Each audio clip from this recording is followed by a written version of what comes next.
All right, so are you ready to dive deep into something you've probably heard a million times? I'm ready, but what are we diving into? Once upon a time, you know that classic phrase? Oh, yeah. But how deep can we really go with that? Seems pretty straightforward. You would be surprised there is so much to unpack. Well, I'm all ears. We're going to take a deep dive into its history, its variations, all sorts of stuff.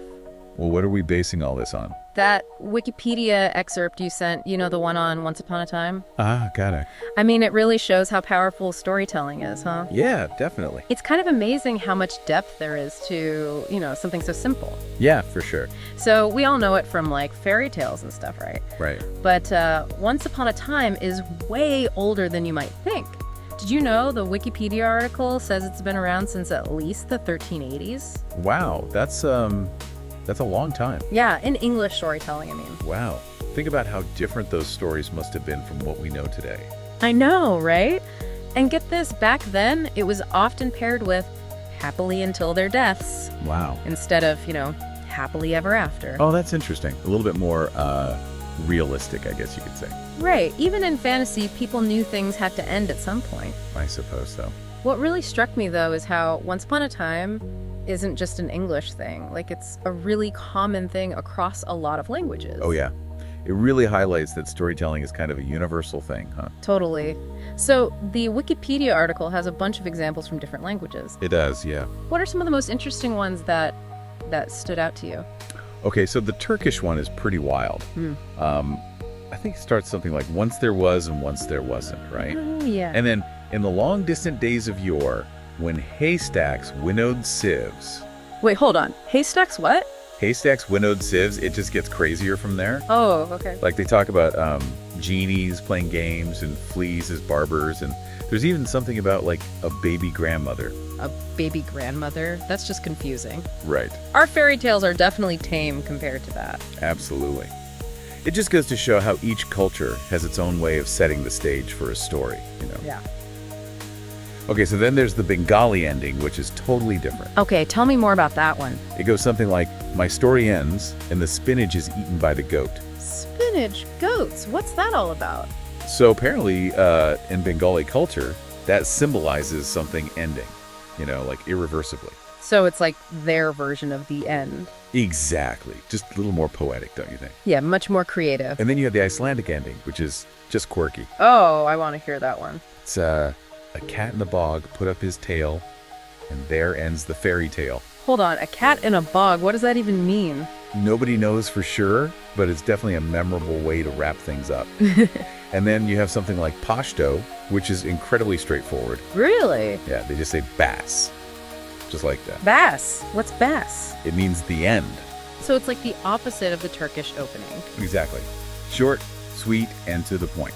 I love how all these examples are so different, like from these wild, super vivid beginnings to these, metaphorical endings. Yeah.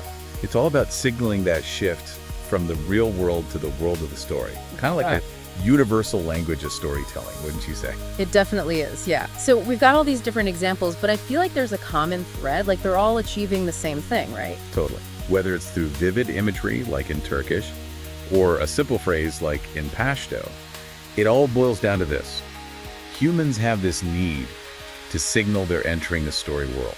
It's kind of mind-blowing when you think about it. Like, storytelling really is embedded in all of us, isn't it? Absolutely. It's this ancient, almost primal urge that transcends cultures and languages. And speaking of how it transcends languages, Once Upon a Time may be classic, but it hasn't stayed exactly the same, right? Oh, right. It has definitely evolved along with how we tell stories. Yeah, so how have more modern works, like, put their own spin on it? Well, think about Charles Dickens's A Tale of Two Cities.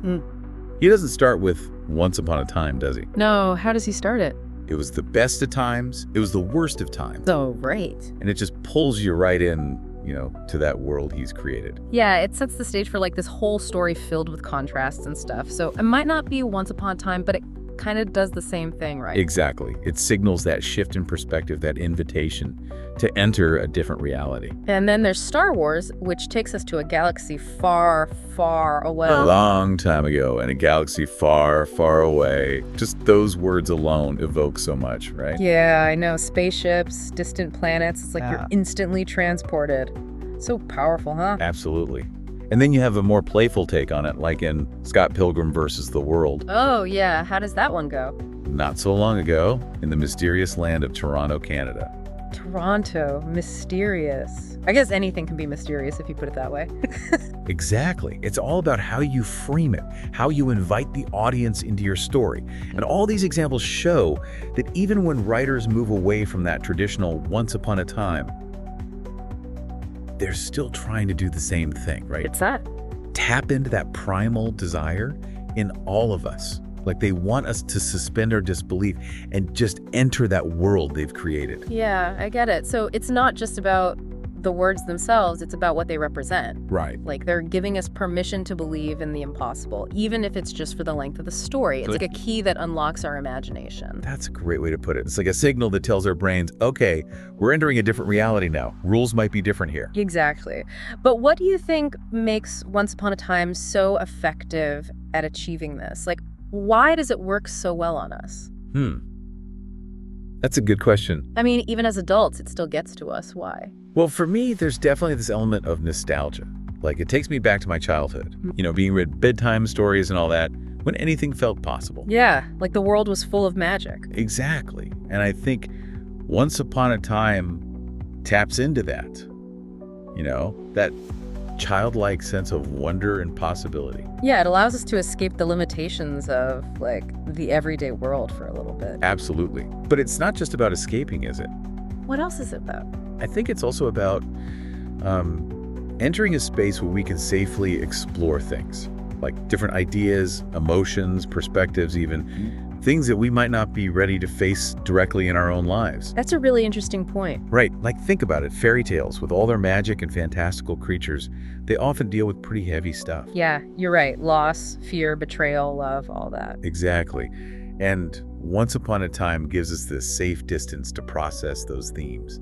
It's like a psychological buffer zone. That is fascinating. So fairy tales, even with all their talking animals and spells and stuff, they're actually helping us work through very real human experiences. Exactly. They give us a framework for understanding those experiences, for exploring those emotions in a way that feels safe and manageable. So Once Upon a Time isn't just about escapism then, it's more complex than that. Right. It's about using stories as a tool for growth and understanding. Yeah. For navigating the complexities of the human experience. That's so cool. But why do you think it works so well across cultures? Like, Right. What is it about this phrase or its equivalent that speaks to all of us? That's a really deep question. I know, right? I think it might have something to do with the way our brains are wired, you know?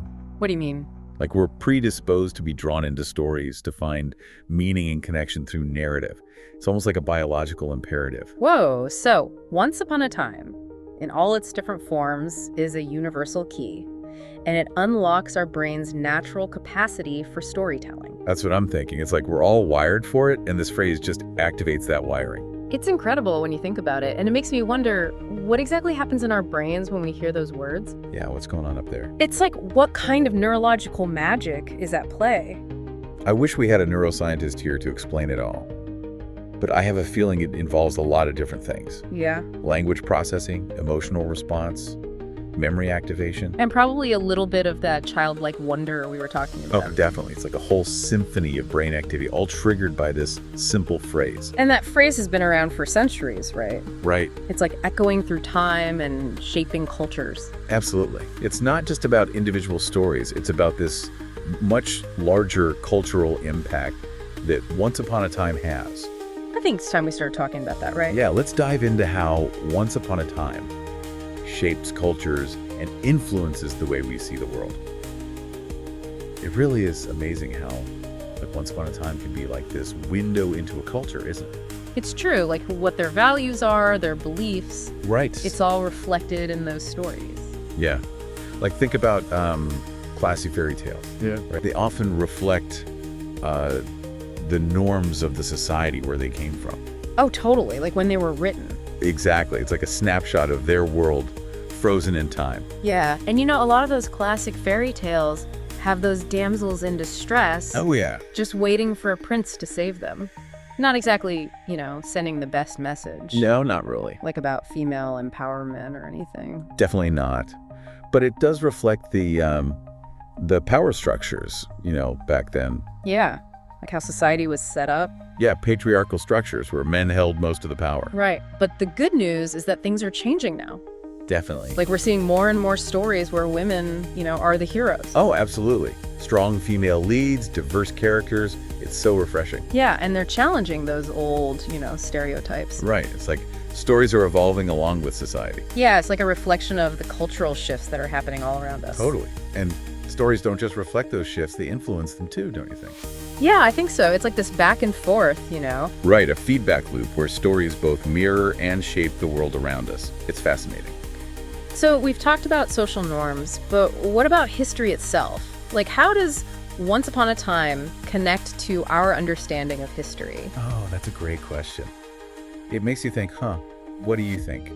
I'm not sure. Tell me more. Well, think about it. Once Upon a Time often leads into stories that are like steeped in folklore and mythology. Right, all those myths about gods and monsters. Exactly. And those stories might not be historically accurate in like a factual sense. Right. But they can still reveal a lot about a culture's beliefs and even their anxieties. Yeah, like those myths about heroes and villains, right? Right. They give us this glimpse into a culture's, like your collective imagination. Exactly. Like what were they afraid of? What did they value? How did they make sense of the world around them? And that's just as important as knowing, dates and battles, isn't it? Oh, absolutely. It's about understanding the human stories, the emotions, the beliefs that shaped those historical events. Yeah, it's like accessing the emotional and psychological landscape of a culture. Exactly. Which can be incredibly revealing. It makes me wonder if we look at the Once Upon a Time stories of a culture, like the ones that are passed down through generations, could we actually understand their identity better? And even their aspirations. Oh, totally. Like, it's not just entertainment. Right. It's like a vital tool for preserving and passing on cultural knowledge. It's like a thread connecting us to the past, to our ancestors and to this shared human experience. I love that, like a thread through time. And it also reminds us that the stories we're telling today, they're going to shape the world of tomorrow. Oh, for sure. Okay, so we've talked a lot about the positive side of Once Upon a Time. But is there like a flip side to all this? Could there be a dark side to, getting lost in Once Upon a Time? Oh, that's an interesting thought. I hadn't really considered that. Yeah. But yeah, I guess there could be downsides. Right. Like maybe we romanticize the past too much and we kind of lose sight of, what's happening in the present. Yeah. And we might develop like this distorted view of history, Yeah, and not see the bad parts. Right. We might overlook all the complexities, the injustices, the things that were far from happily ever after. Yeah. I mean, fairy tales, while, insightful and all, they do often present a simplified view of the world. Totally. With clear-cut heroes and villains. And those perfect happy endings, which, let's face it, are rarely how things play out in real life. Exactly. And if we buy into that too much, we might set ourselves up for disappointment, right? Definitely. It's like expecting life to follow a fairy tale script, which is just not realistic. So how do we balance, appreciating Once Upon a Time without, losing touch with reality? That's a great question.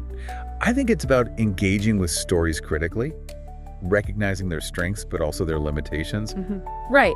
Not just using them as a way to escape, but as a tool for growth. Exactly. It's about recognizing that the magic of Once Upon a Time doesn't have to stay confined to stories. Oh, interesting. What do you mean by that? I mean, we can bring that sense of wonder and possibility into our own lives. Okay, I like that. Yeah. But how do we do that? Like, how do we find those Once Upon a Time moments in everyday life? Well, I think it starts with curiosity.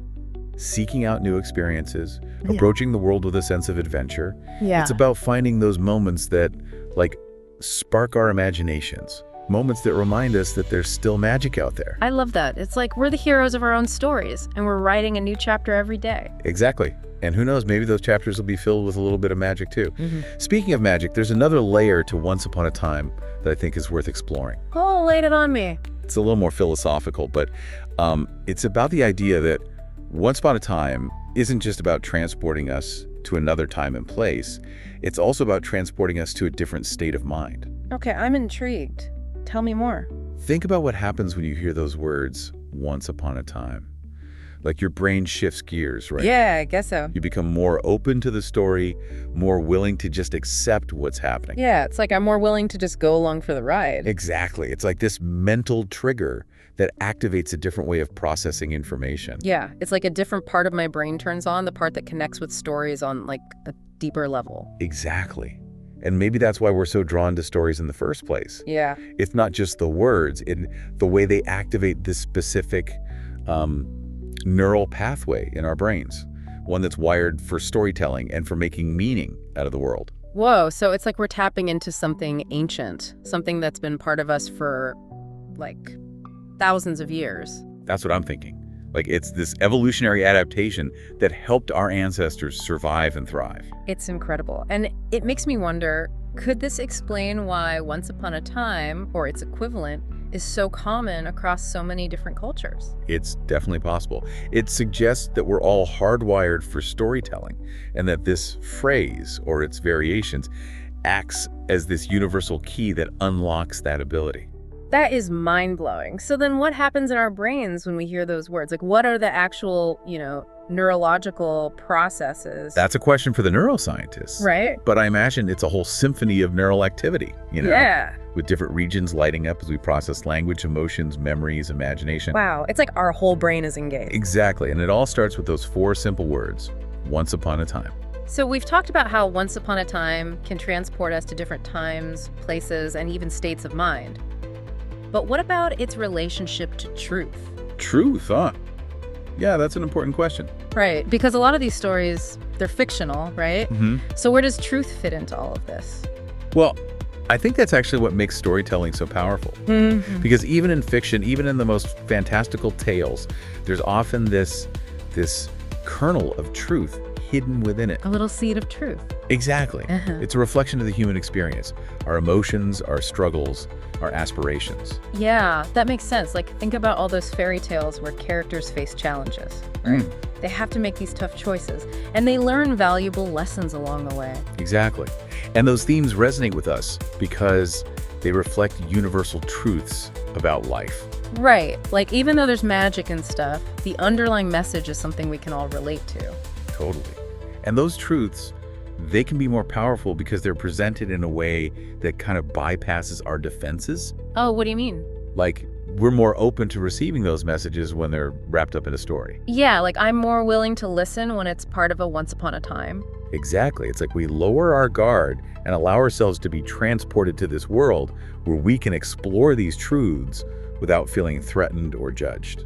That's a really cool way to think about it. And that openness, it can lead to real insights, changes in perspective even. It can help us understand ourselves and the world around us on a much deeper level. So it's like Once Upon a Time isn't about escaping truth.